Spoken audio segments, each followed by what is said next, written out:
आप सभी का धन्यवाद। आदरणीय सम्मान के योग्य वेदिका कुशलता के साथ संचालन करते हुए श्रद्धेय स्वामी श्री ब्रह्मानंद जी सरस्वती आर्य समाज के यशस्वी प्रधान जी हमारे दादाजी श्री हरि सिंह जी सैनी, बहुत ही कर्मठ आर्य समाज के मंत्री हमारे बाबूजी श्रद्धेय श्री नरेंद्र मिगलानी जी, उपस्थित इस आर्य समाज के विशेष आर्य समाज के अंदर विशेष पद को सुशोभित करते हुए हमारे भाई श्री देवेंद्र जी, बड़ी निष्ठा के साथ में पूरे भोजन की व्यवस्था को 7 दिन से आज 6वां दिन है लगातार देखते हुए आ रहे हैं श्रद्धेय हमारे बाबूजी श्री राधे श्याम जी आर्य।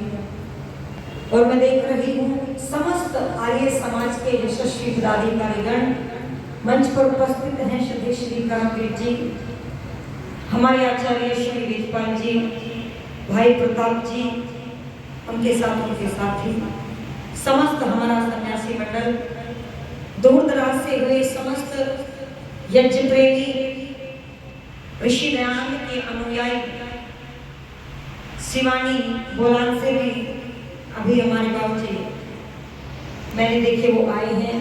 आर्य नगर से श्री महेंद्र जी पूरे परिवार के साथ उपस्थित हैं। जहां जहां से भी आप लोग आए हैं सभी का मैं हृदय की गहराइयों से सम्मान करती हूँ। कुछ नाम मुझे पता नहीं, कुछ समय की बाध्यता के कारण लिए नहीं जाते, पर एक बार तालियों के साथ आप सभी का सम्मान बढ़ाओ। हमारी परंपरा है सभी का सम्मान करना। भानगढ़ से भी हमारे भाई बैठे हैं, प्रथम दिन से ही उपस्थित हैं। छोटे छोटे प्यारे प्यारे बच्चों, बड़ी सुंदर चर्चाओं को आपने सुना और चर्चा हो रही थी भक्ति की, क्योंकि हमने इतना विकास किया है। आज क्या खाना क्या नहीं खाना इस पर भी शोध हो गए। किस प्रवृत्ति के व्यक्ति के लिए क्या होना चाहिए इस पर भी शोध हो गया, और किस प्रकार की पर्सनैलिटी पर किस प्रकार का कपड़ा होना चाहिए वो इस पर भी शोध हो गए हैं। कैसे हमें रहना है इस पर भी हमने खोज कर ली। क्या पढ़ाई आज पढ़े कि भविष्य में हमें लाभ मिलेगा इस पर भी खोज हो गई है। कैसी हमारी सड़कें हो, कैसे हमारे यूनिवर्सिटी हो, क्या हमारा पाठ्यक्रम होना चाहिए, कौन सी शिक्षा की नीति होनी चाहिए। अब तो परिवर्तन हो गया ना, बोले सब कुछ हमने खोज किया, शोध किया, लेकिन जब बात आती है ईश्वर भक्ति की तो बोलो हम वहां पर पिछड़ते हुए दिखाई देते। फिर वहां पर हमारी कोई खोज, कोई विश्लेषण, कोई तपस्या, तो बोलो कोई त्याग दिखाई नहीं। हाँ, इतना जरूर हो गया कि लोग इतने एडवांस हो गए। ऋषि 2 घंटे की बात लिख रहे हैं, और 2 नहीं बल्कि ऋषि ने तो ये लिखा कि कम से कम 1 घंटा तो बैठ करके ईश्वर का चिंतन और मनन करे। पर मैं देखती हूँ आज के भक्तों को मोटरसाइकिल पर बैठ करके जब किसी मंदिर के सामने से निकलते हैं तो वो लोग चलते चलते थोड़ी सी स्पीड बाइक की कम करके और यूं सर करके फिर आगे निकल जाते। एक बार मुझे समझ में नहीं आया इसने ऐसे क्यों किया। मैंने सोचा किसी को बुला रहा होगा, मैंने पूछ लिया भाई तुमने ऐसे क्यों किया। बोले सामने मंदिर है, मंदिर शिव जी का है, और मैंने शिव जी महाराज को सर झुकाया। मैंने कहा क्यों? बोले बहन जी भक्ति करने का समय नहीं, बस भक्ति करनी है। क्यों बच्चों, ऐसी तो भक्ति हो रही है। अरे अर्जुन से योगीराज श्री कृष्ण कहते हैं, अरे अर्जुन इस संसार में 4 प्रकार से लोग ईश्वर की भक्ति करते हैं। और क्या कहने लगे? बोले चतुर्विद्या भजन्ते जन सुकृतिनो अर्जुन आरतो जिज्ञासु रथारथी जानी चेवे भरत। बोले 4 प्रकार से। सबसे पहले नंबर पर उनका नाम लिया, बोले जो दुखी है। अच्छा बताओ ज्यादा लोग दुखी है या नहीं है? जब शुरू में पूछते कैसे, बोले कि ठीक है, 10 मिनट बैठ जाओ, फिर देखना आपको लगेगा कि इस व्यक्ति से ज्यादा दुखी कोई दुनिया में दूसरा। और दुख कैसे कैसे कैसे दुख है लोगों को? बोले ऐसे दुख है कि ये पड़ोसी की ये जो बिल्डिंग 1 मंजिल की थी, ये 2 की हो कैसे गई 1 साल से? पता नहीं कहां से पैसा आ रहा है। बस ये चिंता रहती है लोगों को, पता नहीं कहां से आ रहा है। और एक बार तो हम गए कार्यक्रम में और वो लोग भोजन के लिए जा रहे थे किसी परिवार में। रास्ते में एक दादाजी बैठे थे बूढ़े पर। मैंने नमस्ते कर ली, स्वभाव है, तो कहने लगे बेटा नमस्ते, ढीली सी नमस्ते ली। मैंने कहा दादाजी शरीर में कोई तकलीफ है? आपने बड़ी धीरे से नमस्ते की। बोला बेटा नहीं, मेरे बेटे बहू मेरी बड़ी सेवा करते हैं, मुझे कोई दिक्कत नहीं है। मैंने कहा फिर? बोले फिर बैठ जा थोड़ी देर, तब बता। मैं बैठ गई। बोले देखो वो सामने 3 मंजिल की कोठी दिखाई दे रही है। मैंने सोचा दादाजी की होगी। मैंने कहा हाँ दादाजी बड़ी सुंदर है। बनवाने वाले ने तो पैसा लगाया, पर बनाने वाले कारीगर ने भी कोई कमी, बड़ी सुंदर। बोले बस यही तो दुख का कारण है, ये जो कोठी है ये जमीन पर नहीं खड़ी। मैंने कहा फिर? बोले कलेजे पे रखिए तेरे दादा के। ओहो। मैंने कहा दादाजी कलेजे से तो मैं उतार दूंगी, पर अब पैसा खर्च होगा थोड़ा सा। बोले ले 10,000 ले, 20,000 ले, 50 ले, बता कितने दो? मैंने कहा मुझे नहीं, मैं पैसे लेकर के कलेजे से कोठी उतरवाने वालों में से नहीं हूं। पर कोठी उतरेगी कैसे? बोले बता।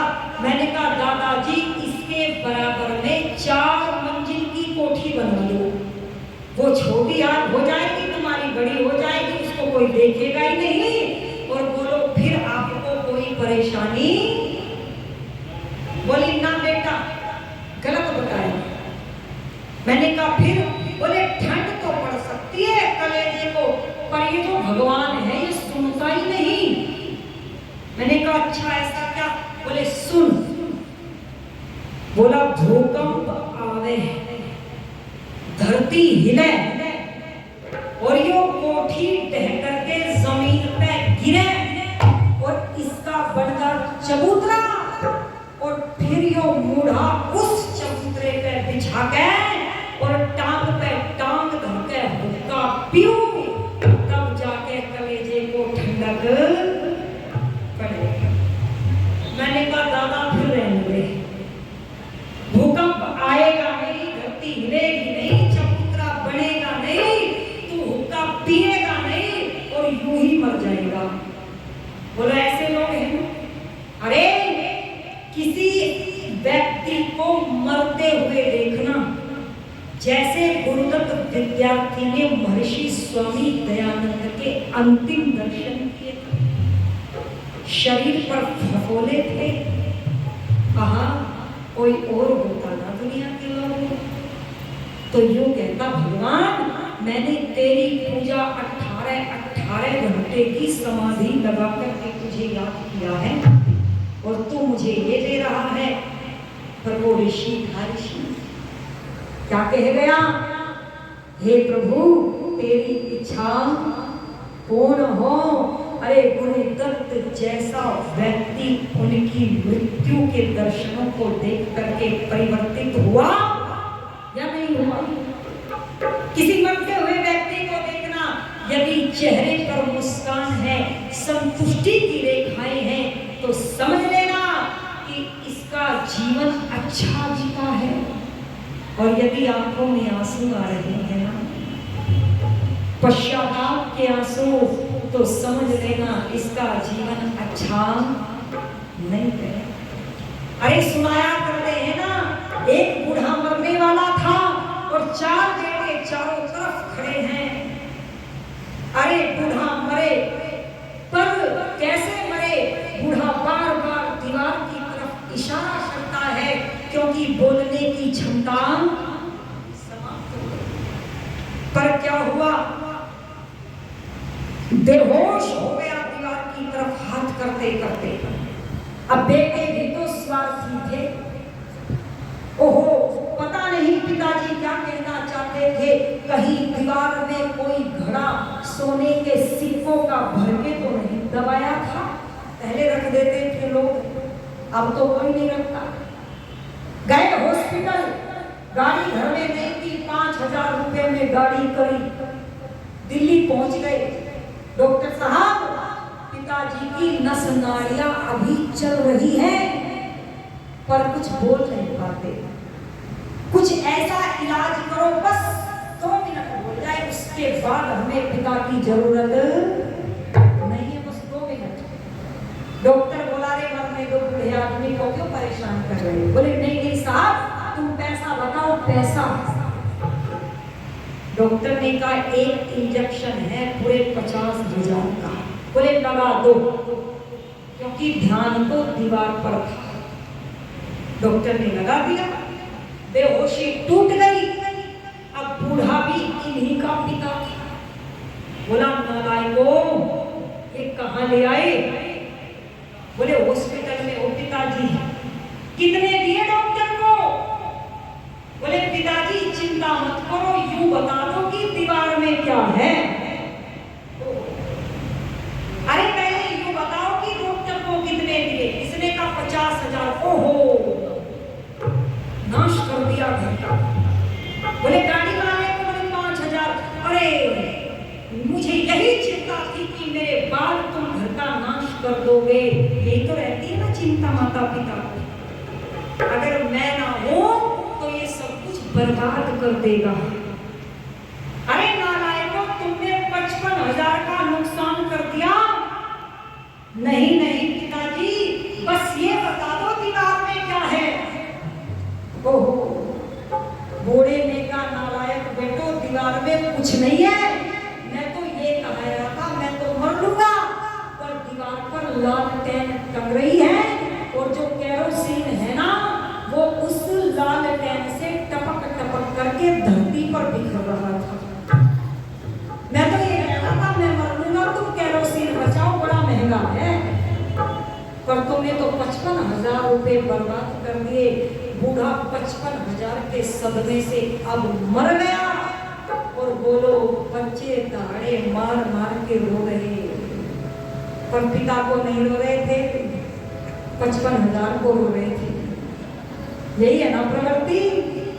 और फिर क्या कहते हैं कि हमें क्या नहीं मिलता? बोलो सुख। वो 4 प्रकार के भक्तों की चर्चा करूंगी, पर बीच में एक भजन सुना देती हूँ, फिर लंबी बात हो जाती है। कैसे लोगों का जीवन बीतता है और क्या कहा। भैया थोड़ी सी मास्टर वाले बटन से आवाज दे दो। क्या कह दिया? हो जीवन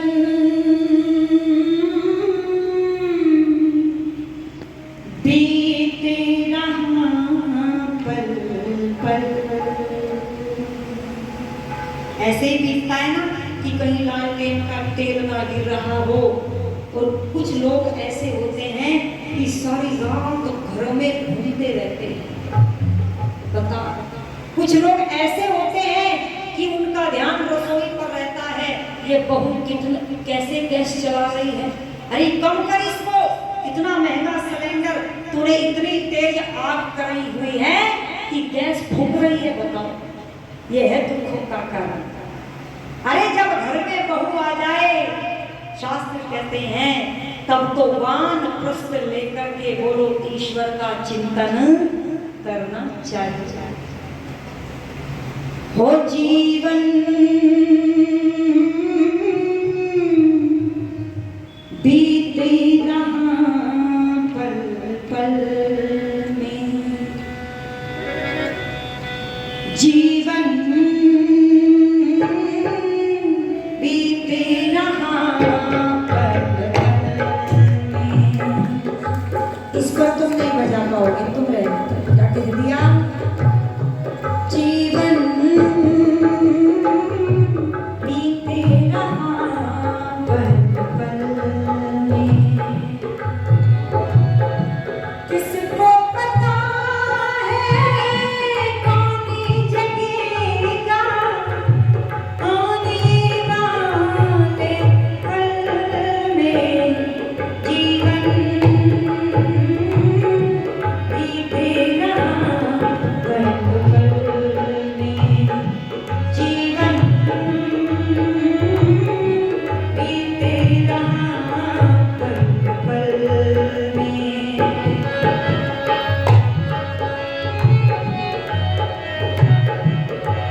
एंड क्या कह दिया,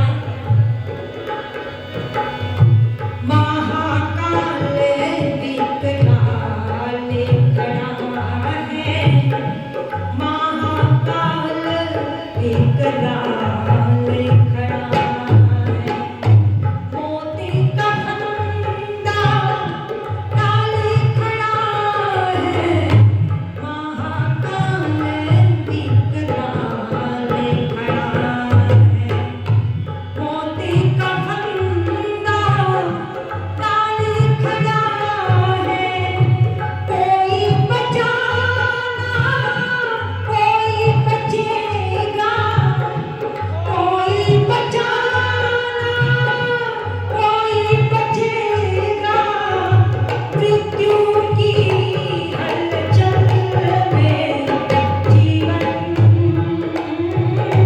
बीत रहा पल पल में।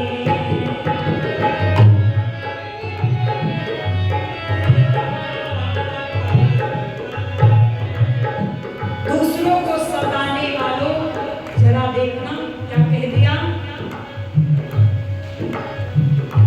भरत ने कहा श्री राम कहाँ है, भरत ने कहा श्री राम कहाँ, धर्मराज घन श्याम कहाँ है, कोई उनका बता दे बता दो, कोई उनका बता बता दो, सारे भूमंडल में जीवन बीत रहा पल पल में।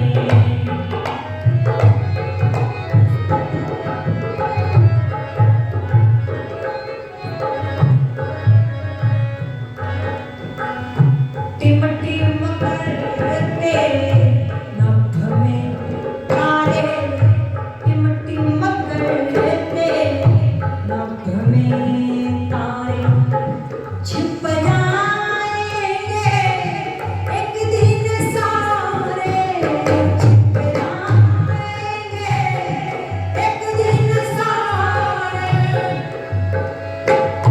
नहीं बिजुरिया चमकेगी इससे, नहीं रे बिजुरिया चमकेगी इस कहने से, भारत में जीवन बीत रहा पल पल में।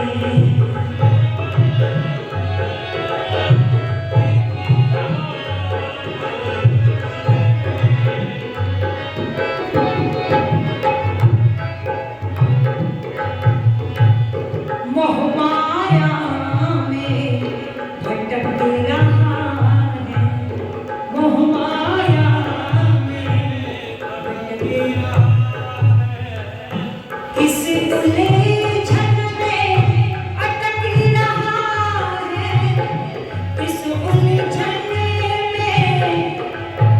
रहा है, बिता दिया बेमूल्य जीवन, बिता दिया बेमूल्य जीवन, दुनिया के कलकल में जीवन बीत रहा पल पल में, जीवन बीत रहा पल पल। किसको पता है कौन जगेगा आने वाले कल में, जीवन बीत रहा पल पल में, जीवन बीत रहा पल पल में, बीत रहा पल पल में, बीत रहा पल पल में, बीत रहा पल पल में।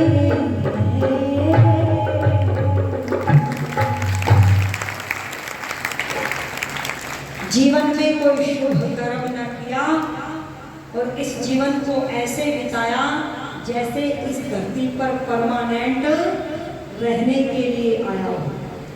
दूसरों की आंखों में आंसू देने का कारण मत बनना। सुनो, ये है ईश्वर की भक्ति।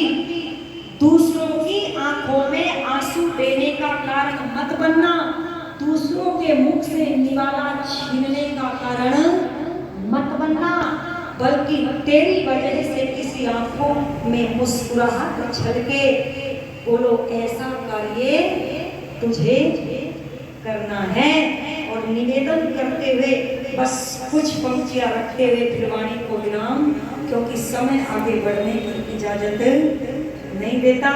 पर 4 प्रकार के भक्तों की चर्चा बीच में रह गई। अगर जानना चाहोगे तो रात्रि के सत्र में, क्यों बहनों, आना। और ये भी देखना इस 4 प्रकार में से हमारा कौन सा प्रकार है, ये भी तो देखना है कि हम किस कैटेगरी में आते हैं। इसीलिए लिखा है क्या,